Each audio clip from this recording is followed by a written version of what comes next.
পূর্ব মেদিনীপুরে গ্রামোন্নয়ন দপ্তরের তত্ত্বাবধানে যেসব কাজ হয় সবই তো ত্রিস্তরীয় পঞ্চায়েতের মাধ্যমে হয়। তো সেই জন্যে তাদের কাজের কী কী অসুবিধা হচ্ছে এখানে বলে রাখি যে পূর্ব মেদিনীপুরে খুব ভালো কাজ হয়েছে, প্রায় সর্বক্ষেত্রেই ওনারা রাজ্যের গড়ের থেকে এগিয়ে আছেন, সেদিক থেকে সাধুবাদ জানানো।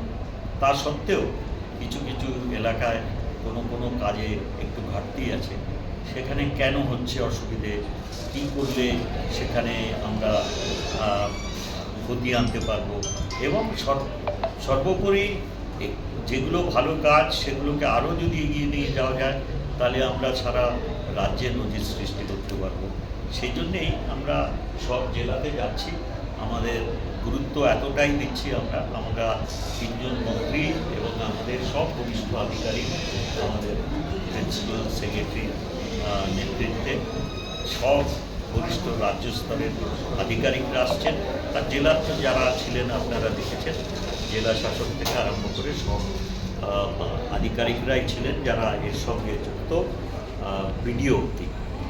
তো তাদের সঙ্গেই আলোচনা করার জন্যে এই সবার আয়োজন।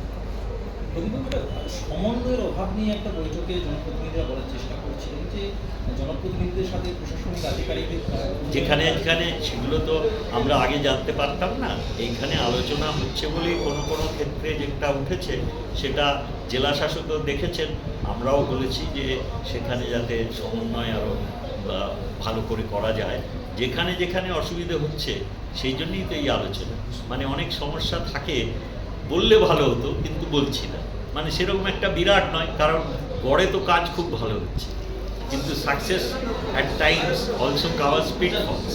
ছোটো কোথাও হয়তো খামতি আছে, সেটা আমরা ইগনোর করে ফেলি, কারণ সব ভালো হচ্ছে না।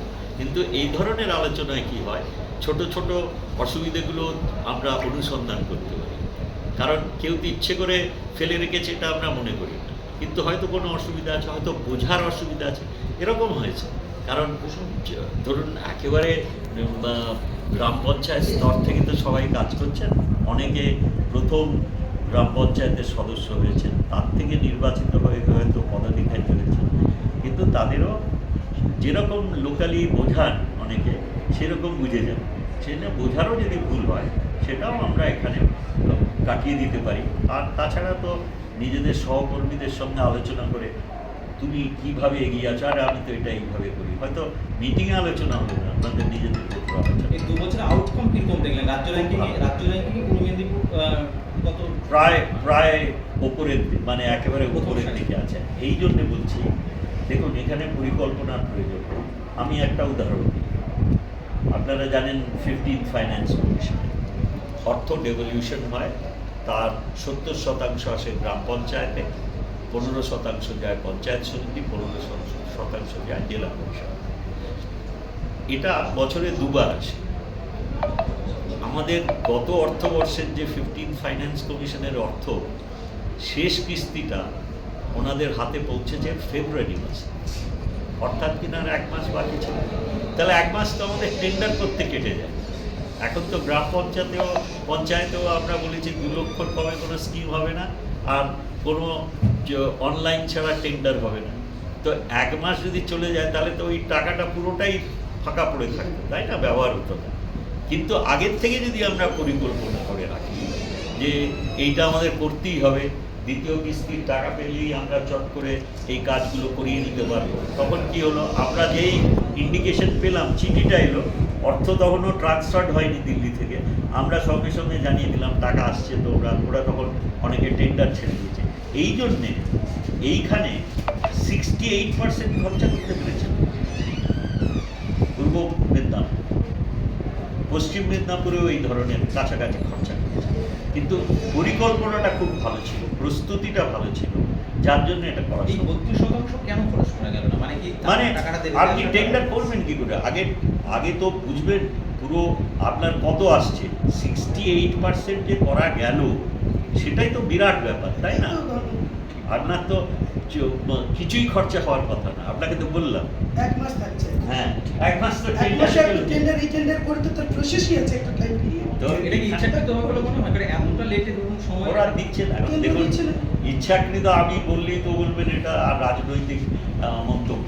আপনি কি করে বোঝাবেন যে আপনাকে সব বাধা অতিক্রম করে 22 সালের 26শে নভেম্বর আপনাকে 11,36,000 বাড়ির বরাদ্দ দেওয়া হলো। শর্ত দেওয়া হলো 1 মাসের ভেতরে যাচাই করে নেবেন, কারণ 18 সালের তালিকা। 4 বছরে অনেক আর্থসামাজিক পরিবর্তন হয়েছে, তাছাড়া কোভিড পর্ব গেছে।